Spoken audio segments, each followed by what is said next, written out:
જિલ્લામાં કેટલીક શાળાઓ દ્વારા વાલીઓ પર ચોક્કસ દુકાનેથી નોટબુક, પુસ્તકો અને સ્કૂલ બેગ તથા સ્ટેશનરી ખરીદવા માટે દબાણ કરવામાં આવતું હોવાની બૂમ ઉઠી છે। આ મુદ્દે શિક્ષણ વિભાગ તરફથી તમામ શાળાઓને આવી પ્રવૃત્તિઓથી દૂર રહેવા પરિપત્ર બહાર પાડવામાં આવ્યું। જિલ્લા શિક્ષણ અધિકારીએ પણ આ પ્રકારના નિર્ણય કર્યા છે। મહત્વનું છે કે હવે આ પ્રકારનું કોઈપણ દબાણ કરવામાં આવશે તો તેની સામે કાર્યવાહી કરવામાં આવશે।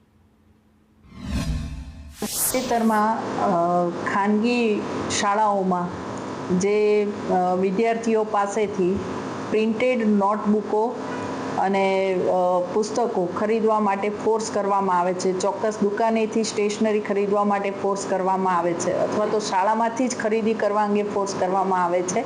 એના અંગે એક આવેદન મને મળેલ હતું ને એ આવેદનના આધારે તમામ શાળાઓને મેં સૂચના આપી છે કે આ રીતે ખાનગી કોઈ દુકાન ઉપરથી સ્ટેશનરી ખરીદવાનો ફોર્સ કરવો એ શિક્ષણની જોગવાઈ નિયમોની વિરુદ્ધ છે।